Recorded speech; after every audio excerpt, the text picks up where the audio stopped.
I'm Sadie Singh. And I'm Noah Schnapp. I'm Caleb McLaughlin. And I'm Gaten Matarazzo. I'm Finn Wolfhard from the show Stranger Things. Everybody is excited for season 3. Us included. But in case you haven't seen seasons 1 and 2, or you just need a quick refresher, we're here to catch you up and get you nice and ready for the new episodes. Here we go.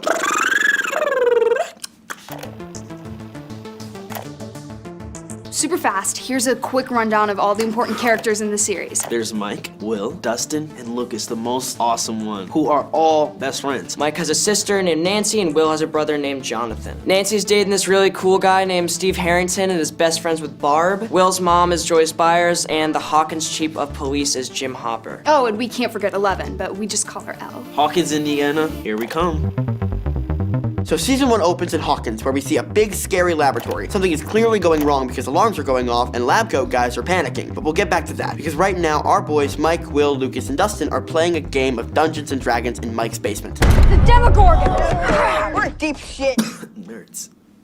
So anyways, After the game, they all go their separate ways, and while biking home, Will gets attacked by this scary monster that we can't see. Spooky. Everyone starts freaking out about Will missing, but as the search goes on, we meet Elle, a girl with a shaved head and a hospital gown, who doesn't seem to speak and has some scary Men in Black types after her. You must be Benny Hammond. Afraid I am. Who should she end up running into and making friends with? That's right, the boys. Except for Will, of course. Yeah, he was busy at the time. Will! Anyway, while Will's mom, Joyce, and Hopper are looking for Will, Nancy and Barb go to a pool party at Steve's house. And while Steve and Nancy are kissing upstairs, the Demogorgon attacks Barb and brings her to the Upside Down. the Upside Down is a mirror world of our own, except everything is awful and creepy and ruled over by hideous monsters of unspeakable terror. But again, 11 can communicate between our world and the Upside Down, so that's pretty neat. Now, at this point, Will has figured out how to communicate with his mom from the Upside Down using various Christmas lights, which he can flick on and off. This leads to Joyce covering the whole house in tons of Christmas lights and figuring out a system of interdimensional communication all her own. Which makes her look like an absolute crazy person. She's not. I don't care if anyone believes me. Also, we get some gnarly flashbacks that show us Elle was used in these terrible experiments where she's sent into the black void at the lab near Hawkins. Eventually, state troopers find what appears to be Will's body in the water of a local reservoir. As you'd imagine, everyone's pretty shocked and upset. But Hopper, bless him, is suspicious Okay.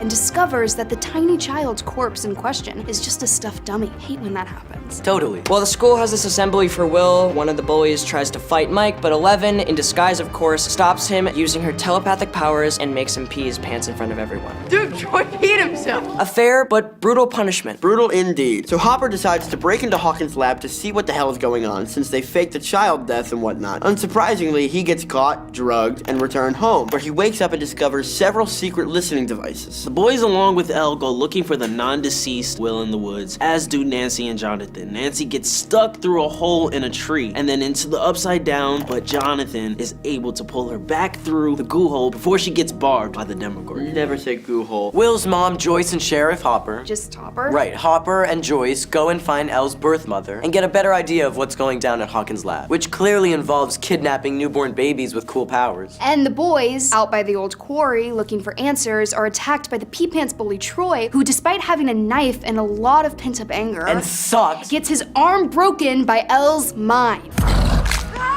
Oh, and Elle also makes Mike fly. Or maybe we just say hover. I can say that that is awesome and very rad. The squad from Hawkins' lab knows about Elle hiding out with the boys at Mike's house. The bad men, as they are called, set out to kidnap her back. Luckily, her superpower mind is able to flip the vans over, which rules very hard.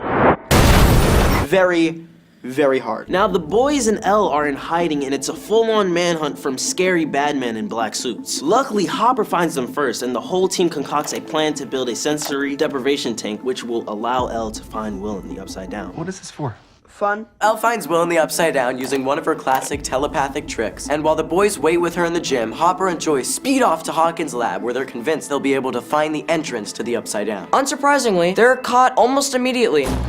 Don't move! And taken to see the head bad dude, Dr. Brenner. Hopper convinces the lab guys to let him and Joyce go into the Upside Down and find Will since the entrance is in the lab, on the condition that neither of them saw anything or admit that they were there in the first place. We're gonna find her son, and then we're gonna forget that any of this ever happened. While all of this is happening, Nancy and Jonathan, and an unwitting Steve who is being a jerk, have set up a trap for the monster, who they catch and set on fire using a bear trap and gas, as one does. Unfortunately, when the fire goes out, the monster is gone. Where'd it go? Guess what? Government agents working with Hawkins' lab find the kids at Hawkins Middle School. They found us. And after Elle makes their eyes start bleeding, which is very cool, the monster smells blood and is off to join everyone at the school. So the Demogorgon is just busting up stuff, leaving a real mess of bodies and school supplies as the kids run around trying to stop it. In a final showdown, Lucas clumsily tries to find more rocks to slingshot at the monster. Get the rocks! Get the rocks! Get the rocks! Get the rocks! Elle shows up, using all the power she has, annihilates the hell out of the Demogorgon, and it dies. It's a horrible monster, and it definitely ate Barb alive, so it's fine. Sadly though, Elle disappears at this point too, and nobody knows where she went. But Joyce and Hopper find and rescue Will from the Upside Down, so that's good. Smash cut to a few months later, everything seems back to normal. Will is Harold, the boy who came back, but still seems to be slightly affected by his ordeal. He also burps up a black slug, which is probably not great. But on a more positive note, we see a final scene where Hopper treks off into the woods and leaves a stash of Eggo waffles, Elle's absolute favorite food, in a drop box, leaving us on a hopeful note we might see her again. And Finn. We forgot to talk about the part where Jonathan beats the crap out of Steve. But other than that, That does it for season 1, but what about season 2? We've still got all the boys. We've got Will, Mike, Lucas, and Dustin, Nancy, Steve, Jonathan, Hopper, Joyce, and of course, 11. No more Barb though, due to being eaten. yikes. And we also meet some new characters, but we'll get to them in a bit. We open on dark Pittsburgh, where a group of masked individuals are fleeing the police and eventually are able to escape because one of the people in the group has special abilities to project images in the police's minds. In this case, a tunnel collapsing and blocking the cops' way. We see her nose bleeding just like Eleven's does, so that's probably connected. The scene changes back to good old Hawkins, Indiana, where the boys are at the local arcade trying to figure out who the new high scores in the machines belong to, a mysterious character named Mad Max. Cool name. Who's Mad Max? Better than you. We also find out that even though Will is back from the Upside Down, he's not all the way back. He walks outside the arcade and is struck with the dark vision of the horrifying shadow monster looming over the entire town.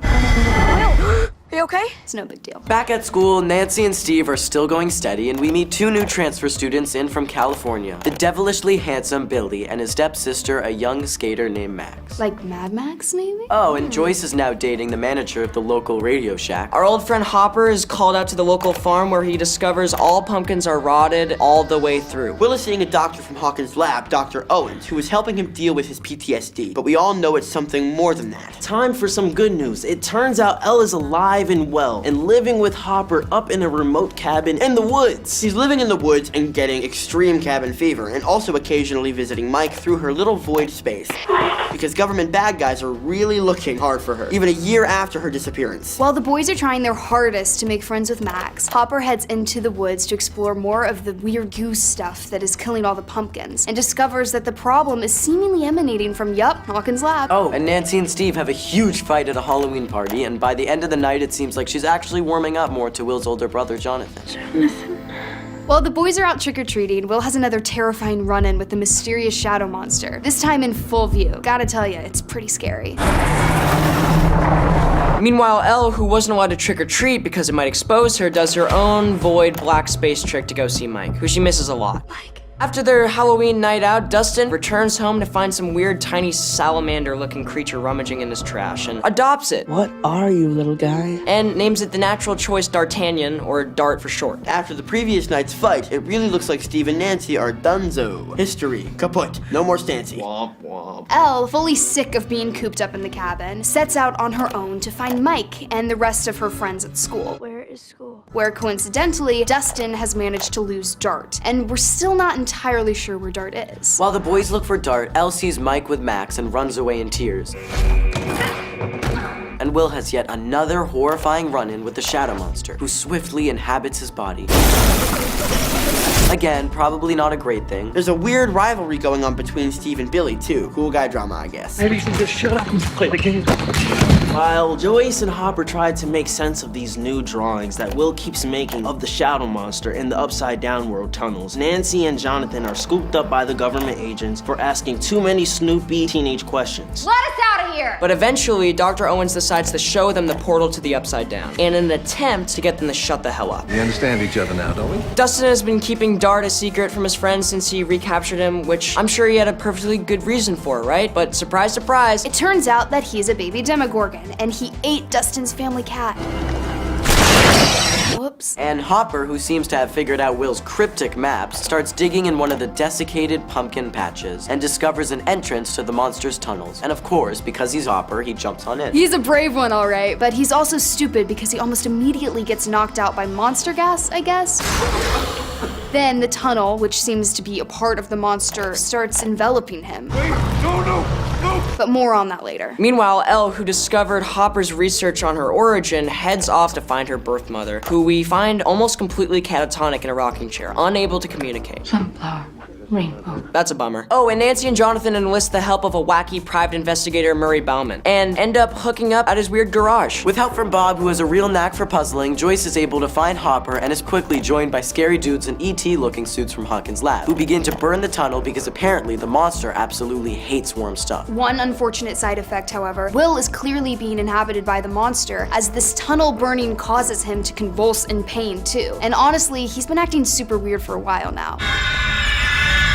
Dustin enlists our old friend Steve to help him capture the now husky-sized Dart, who is trapped in the cellar of his house. You ate my cat. But Dart is super strong and busted out. Uh-oh. With Will, Joyce, Hopper, and Bob in the hospital recovering, Dustin and Steve set out in the woods to search for Dart. And with the help of their friends, erect a kind of Demogorgon fortress in the woods. Things do not go as planned. This is Stranger Things. What do you expect? But we do find out that Steve is kind of a great babysitter, in ways that only a Hawkins babysitter would need to be. What the? I still can't believe Max's family moved into this bonkers town. Oh, come on, you love it. While all this is happening, Will, now operating as a kind of spy for the monster, which in true D&D style is called the Mind Flayer, summons armies of demodogs to the hospital with great ominousness, I might add. He made me do it. We take a break from the storyline to rejoin Elle, who discovered from her mother that there are other kids like her, and sets off to find them on another bus. She ends up in the big city and eventually finds her sister, who is the girl from season 2, episode 1, with the gang of masked folks. The gang of misfits encourages Elle to work on developing her powers and eventually enlist her help in their mission, Shirley Temple's gonna get us all. which is to kill everyone involved with Elle and her sister's torture as young children. A vendetta, if you will. Don't cross badass girls, I guess. But Elle isn't really big on the murder thing, and eventually sensing trouble back in Hawkins, parts ways with the crew and heads back home, again on a Greyhound bus. Back to the hospital, where dozens of Demogorgons have broken out and are ripping apart scientists and soldiers all over the place. It's just a full-on bloodbath. Oh yeah, bad news all around. Hopper, Joyce, Bob, Mike, and Dr. Owens are running around trying to avoid the monsters, but also have to put Will to sleep because he's a straight-up shadow monster capo at this point. He's lying! He's lying! He's lying! Just when it seems like everyone's screwed, 80s technology genius Bob sneaks past the monster horde to the security room, where he successfully opens up a path to escape for the rest of the crew. Way to go, Bob! Tragically, Bob suffers a hero's fate and gets gruesomely disemboweled by a group of demodogs. You're with Barb now, Bob. The surviving gang escape back to the buyer's house, but are eventually set upon by more demodogs. That's not good. They just can't catch a break. But just as they prepare to go down fighting, a limp demodog corpse flies through the window, heralding the return of, you guessed it, 11. As Hopper leaves with Elle, Steve is charged with babysitting the kids, which he is again very good at. Does everybody understand that? Babysitter Steve, Mom Steve. Alas, an irate Billy comes by looking for Max, and he and Steve end up in an epic fight. One that is actually ended by Max, who threatens to nail that Billy. Guess that's why they call her Mad Max, huh? Joyce, Jonathan, and Nancy try to exorcise the shadow monster from Will before it completely consumes him, using the only weapon they know hurts him, heat. Meanwhile, Steve and the kids head down to the tunnels to try and burn up the monster with some gasoline. Hard to imagine they'll be able to do what a bunch of soldiers with flamethrowers couldn't, but you've gotta admire their pluck. And of course, no monster could be fully defeated without Elle, who alongside Hopper descends into Hawkins' lab's gate. And as Hopper fires off a machine gun at the demodogs, swarming all around them, Elle uses her powers to fully close the gate beneath Hawkins' lab. Bye-bye, Mr. Mindflayer. Way to go, Elle. Cut to a month later, where the government finally was forced to admit their role in the death of Barb and Bob, and Hawkins' lab is shut down for good. And as a nice little wrap-up for our heroes, all the kids end up at the school's snowball, where Dustin has a, let's say, new hairdo. Elle shows up looking very dolled up to dance with Mike, and oh, they finally kiss. And oh, Lucas and Max are a couple now. Pretty damn cute, if you ask me. Unfortunately, in true Hawkins form, the final shot warns that stuff is about to get extremely real for the kids in season 3. Anywho, now that you're all caught up, you're ready to dive into season 3. That's good. Oh. Check it out on Netflix.